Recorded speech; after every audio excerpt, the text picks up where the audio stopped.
প্রথমেই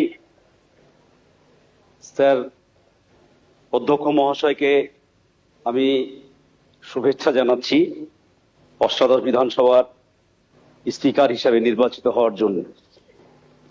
যদিও আজকের অধিবেশনটাই হচ্ছে যে আমাদের মাননীয় অধ্যক্ষকে নির্বাচনের জন্য, আমি যতদূর যদি ভুল না করি, তাহলে এখানে মূলত সেই প্রসঙ্গেই আলোচনা হওয়াটা বাঞ্ছনীয় বলে আমার মনে হয়েছে। আজকে নতুন হিসাবে যেটা দেখলাম সেটা আগামী দিনে যাতে এই বিধানসভাতে এই গরিমা যুক্ত বিধানসভা, যে বিধানসভায় আমরা আজকে শপথ নিচ্ছি, এই বিধানসভায় ডক্টর প্রফুল্ল ঘোষ, ডক্টর বিধানচন্দ্র রায়, ব্যারিস্টার সিদ্ধার্থ শঙ্কর রায়, মাননীয় জননেতা জ্যোতি বসু, মুখ্যমন্ত্রী বুদ্ধদেব ভট্টাচার্য, পরবর্তী ক্ষেত্রে মমতা বন্দ্যোপাধ্যায় শেষ মুখ্যমন্ত্রী হিসেবে তিনারা কাজ করেছেন। সেই বিধানসভার গরিমা আমাদের সব সদস্যকে রক্ষা করতে হবে, এটাই হচ্ছে যে কাজ। আমি সুদূর মুর্শিদাবাদের ডোমকল থেকে নির্বাচিত হয়ে যেদিন মঙ্গলবার শপথ গ্রহণ করলাম, সেদিনই একটু আবেগতাড়িত হয়ে গেছিলাম যে আমি কোথায় এসে এই শপথ নিচ্ছি। সেই প্রসঙ্গে হচ্ছে যে আমাদের এই নামগুলো যেগুলো করলাম আমি, তাদের কথা মনে পড়ছিল। আরো প্রতিনিধিদশা অনেক নেতৃত্ব আমাদের রাজ্যের স্বাধীনতা সংগ্রামী, তারা এই বিধানসভায় পা রেখেছিলেন, তারা আমাদের দেশের জন্য লড়াই করেছিলেন। একই রকম ভাবে আমার মনে পড়ছিল আনিসুর রহমানের, ডোমকলের বিধায়ক, দীর্ঘদিনের প্রায় 25 বছর মন্ত্রী ছিলেন এবং হচ্ছে যে তারপরে আবার 10 বছর বিধায়ক হিসেবে ছিলেন। স্যার, এটা ঘটনা যে আজকে দাঁড়িয়ে নির্বাচনের পরবর্তী ক্ষেত্রে সংখ্যার দিক দিয়ে বিজেপি ব্যাপক সংখ্যাগরিষ্ঠতা পেয়েছে, আমাদের রাজ্যে ম্যান্ডেট পেয়েছে, এটা অস্বীকার করার তো কোনো জায়গা নেই। মানুষ ভোট দিয়েছে, নির্বাচিত করেছে। কিন্তু বিধানসভা বা লোকসভা আমরা জানি যে আমরা যে কথাগুলো শুনে এসেছি বা শিখে এসেছি রাষ্ট্রবিজ্ঞানে, সেটা হচ্ছে যে হাউস বিলংস টু অপোজিশন। বিধানসভা বা লোকসভা হচ্ছে বিরোধীদের, এবং এই বিরোধীদের যে কথা বলার অধিকার বা বিরোধীদের যে হচ্ছে যে বক্তব্য রাখার অধিকার, বিশেষ করে সরকারের যে কাজ কর্ম, সেইগুলো গঠনমূলকভাবে সমালোচনা করা, ত্রুটিগুলো ধরিয়ে দেওয়া, এটাই হচ্ছে যে বিরোধীদের একমাত্র কাজ। আমরা মনে করি যে হচ্ছে যে সরকারের তর্পণ হচ্ছে যে এই অধিবেশন কক্ষ, যার ফলে হচ্ছে যে আমরা, এটা কথা ঠিক, 34 বছর আমরা সরকার চালিয়েছি আমাদের, তারপরে আমরা গত নির্বাচনে শূন্য হয়েছিলাম। মানুষ এবারে নির্বাচনে আমাদের একজন প্রতিনিধি বামপন্থীদের আমাকে নির্বাচিত করেছে, আমি একা।